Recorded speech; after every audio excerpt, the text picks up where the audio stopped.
Te invito a leer la Biblia en un año. Hola amigos de Buscando a Jesucristo, mi nombre es Dido y vamos a continuar con la lectura de la carta a los Hebreos. Sean todos ustedes bienvenidos. Hace mucho tiempo Dios habló muchas veces y de diversas maneras a nuestros antepasados por medio de los profetas. Y ahora en estos últimos días nos ha hablado por medio de su Hijo. Dios le prometió todo al Hijo como herencia y mediante el Hijo creó el universo. El Hijo irradia la gloria de Dios y expresa el carácter mismo de Dios y sostiene todo con el gran poder de su palabra. Después de habernos limpiado de nuestros pecados, se sentó en el lugar de honor a la derecha del majestuoso Dios en el cielo.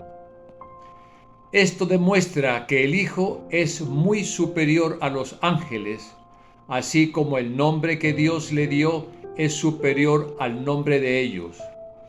Pues Dios nunca le dijo a ningún ángel lo que le dijo a Jesús: Tú eres mi Hijo, hoy he llegado a ser tu Padre. Dios también dijo: Yo seré su Padre y él será mi Hijo. Además, cuando trajo a su Hijo Supremo al mundo, Dios dijo: Que lo adoren todos los ángeles de Dios.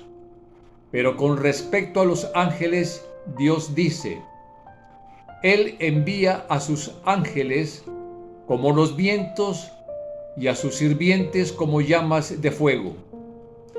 Pero al Hijo le dice: Tu trono, oh Dios, permanece por siempre y para siempre. Tú gobiernas con cetro de justicia, amas la justicia y odias la maldad. Por eso, oh Dios, tu Dios, te ha ungido, derramando el aceite de alegría sobre ti que sobre cualquier otro. También le dijo a su Hijo: Señor, en el principio echaste los cimientos de la tierra y con tus manos formaste los cielos. Ellos dejarán de existir, pero tú permaneces para siempre. Ellos se desgastarán como ropa vieja. Los doblarás como un manto y los desecharás como ropa usada. Pero tú siempre serás el mismo, tú vivirás para siempre. Además, Dios nunca dijo a ninguno de los ángeles: Siéntate en el lugar de honor a mi derecha, hasta que humille a tus enemigos y los ponga por debajo de tus pies. Por lo tanto, los ángeles solo son sirvientes, espíritus enviados para cuidar a quienes heredarán la salvación. Así que debemos prestar mucha atención a las verdades que hemos oído, no sea que nos desviemos de ellas, pues el mensaje que Dios transmitió mediante los ángeles se ha mantenido siempre firme, y toda infracción de la ley y todo acto de desobediencia recibió el castigo que merecía. Entonces, ¿qué nos hace pensar que podemos escapar si descuidamos esta salvación tan grande que primeramente fue anunciada por el mismo Señor Jesús y luego nos fue transmitida por quienes lo oyeron hablar? Además, Dios confirmó el mensaje mediante señales, maravillas, diversos milagros y dones del Espíritu Santo según su voluntad. Es más, no son los ángeles quienes gobernarán el mundo futuro del cual hablamos, porque en cierto lugar las Escrituras dicen: ¿Qué son los simples mortales para que pienses en ellos? ¿O el Hijo del Hombre para que te preocupes por él? Sin embargo, lo hiciste un poco menor que los ángeles y lo coronaste de gloria y honor. Le diste autoridad sobre todas las cosas. Ahora bien, cuando dice todas las cosas, significa que nada queda afuera. Pero todavía no vemos que todas las cosas sean puestas bajo su autoridad. Pero lo que sí vemos es a Jesús, a quien se le dio una posición un poco menor que los ángeles, y debido a que sufrió la muerte por nosotros, ahora está coronado de gloria y honor. Efectivamente, por la gracia de Dios, Jesús conoció la muerte por todos. Dios, para quien y por medio de quien todo fue hecho, eligió llevar a muchos hijos a la gloria. Convenía a Dios que mediante el sufrimiento hiciera a Jesús un líder perfecto. Por lo tanto, Jesús y los que Él hace santos tienen el mismo Padre. Por esa razón, Jesús no se avergüenza de llamarlos sus hermanos, pues le dijo a Dios: anunciaré tu nombre a mis hermanos. Entre tu pueblo reunido te alabaré. También dijo: pondré mi confianza en Él, es decir, yo y los hijos que Dios me dio. Debido a que los hijos de Dios son seres humanos hechos de carne y sangre, el Hijo también se hizo carne y sangre, pues sólo como ser humano podía morir y sólo mediante la muerte podía quebrantar el poder del diablo, quien tenía el poder sobre la muerte. Únicamente de esa manera el Hijo podía libertar a todos los que vivían esclavizados por temor a la muerte. También sabemos que el Hijo no vino para ayudar a los ángeles, sino que vino para ayudar a los descendientes de Abraham. Por lo tanto, era necesario que en todo sentido Él se hiciera semejante a nosotros, sus hermanos, para que fuera nuestro sumo sacerdote fiel y misericordioso delante de Dios. Entonces podría ofrecer un sacrificio que quitaría los pecados del pueblo, debido a que Él mismo ha pasado por sufrimientos y pruebas. Puede ayudarnos cuando pasamos por pruebas. Así que, amados hermanos, ustedes que pertenecen a Dios y tienen parte con los que han sido llamados al cielo, consideren detenidamente a este Jesús, a quien declaramos mensajero de Dios y sumo sacerdote. Pues Él fue fiel a Dios quien lo nombró, así como Moisés fue fiel cuando se le encomendó toda la casa de Dios. Pero Jesús merece mucha más gloria que Moisés, así como el que construye una casa merece más elogio que la casa misma, pues cada casa tiene un constructor, pero el que construyó todo es Dios. En verdad, Moisés fue fiel como siervo en la casa de Dios. Su trabajo fue una ilustración de las verdades que Dios daría a conocer tiempo después. Pero Cristo, como Hijo, está a cargo de toda la casa de Dios. Y nosotros somos la casa de Dios si nos armamos de valor y permanecemos confiados en nuestra esperanza en Cristo. Por eso el Espíritu Santo dice: cuando oigan hoy su voz, no endurezcan el corazón, como lo hicieron los israelitas cuando se rebelaron aquel día que me pusieron a prueba en el desierto. Allí sus antepasados me tentaron y pusieron a prueba mi paciencia a pesar de haber visto mis milagros durante 40 años. Por eso me enojé con ellos y dije: su corazón siempre se aleja de mí, rehúsan hacer lo que les digo. Así que en mi enojo juré: ellos nunca entrarán en mi lugar de descanso. Por lo tanto, amados hermanos, cuidado. Asegúrense de que ninguno de ustedes tenga un corazón maligno e incrédulo que los aleje del Dios vivo. Adviértanse unos a otros todos los días mientras dure ese hoy, para que ninguno sea engañado por el pecado y se endurezca contra Dios. Pues si somos fieles hasta el fin, confiando en Dios con la misma firmeza que teníamos al principio, cuando creíamos en Él, entonces tendremos parte en todo lo que le pertenece a Cristo.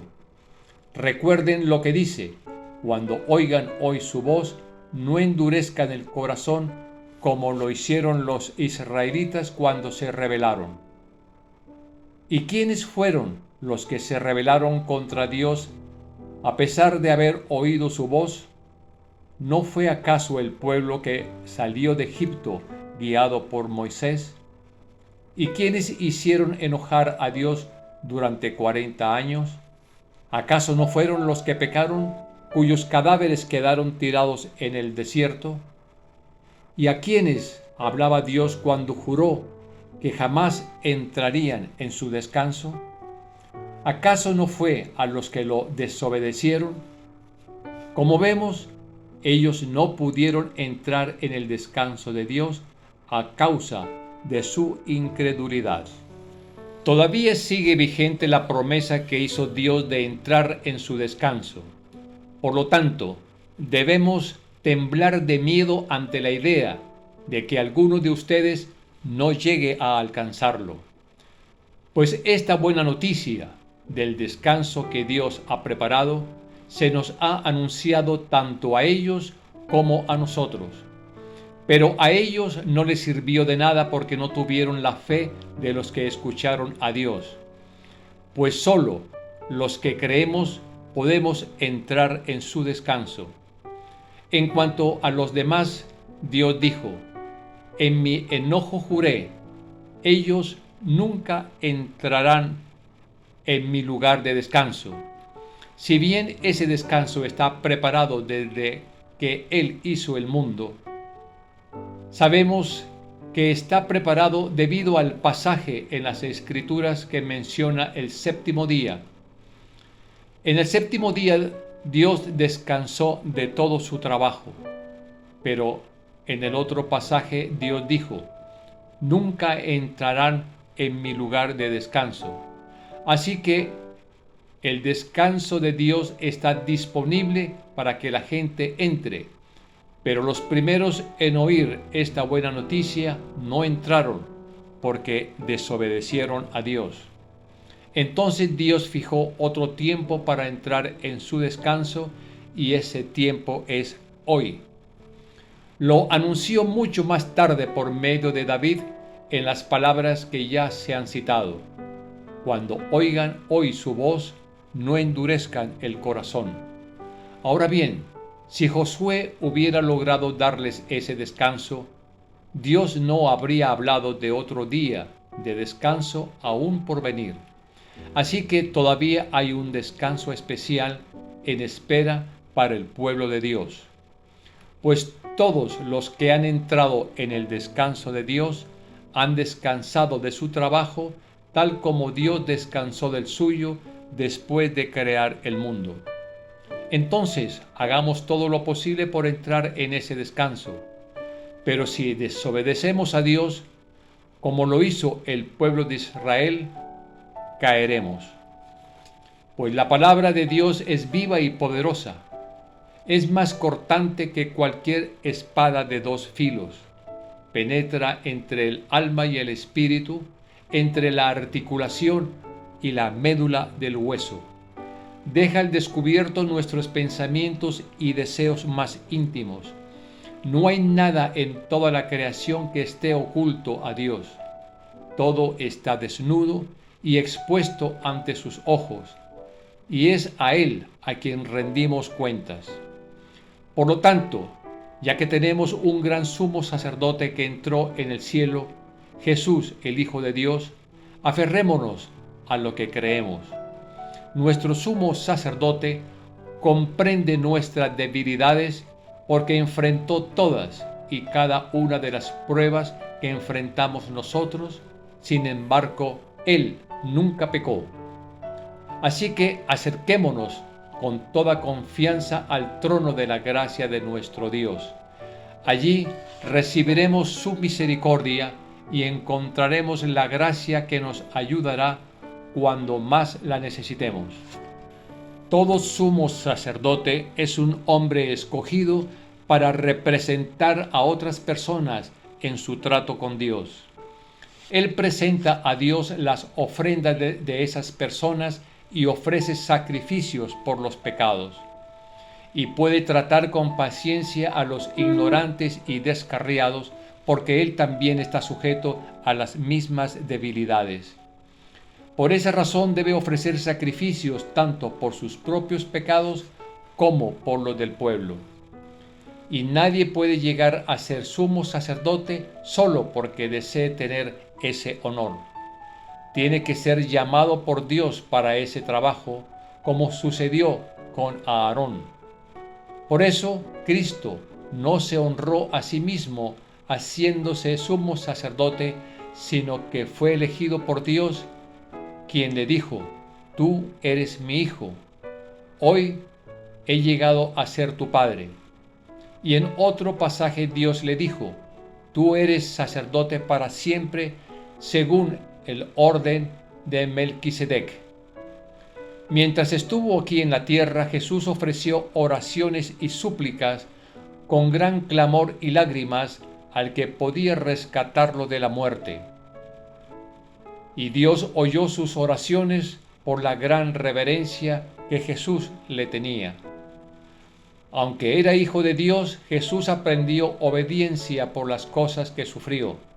De ese modo, Dios lo hizo apto para ser el sumo sacerdote perfecto, y Jesús llegó a ser la fuente de salvación eterna para todos los que le obedecen. Y Dios lo designó sumo sacerdote según el orden de Melquisedec. Nos gustaría mucho decir más sobre este tema, pero es difícil de explicar, sobre todo porque ustedes son torpes espiritualmente y tal parece que no escuchan. Hace tanto que son creyentes que ya deberían estar enseñando a otros. En cambio, necesitan que alguien vuelva a enseñarle las cosas básicas de la palabra de Dios. Son como niños pequeños que necesitan leche y no pueden comer alimento sólido. Pues el que se alimenta de leche sigue siendo bebé y no sabe cómo hacer lo correcto. El alimento sólido es para los que son maduros, los que a fuerza de práctica están capacitados para distinguir entre lo bueno y lo malo.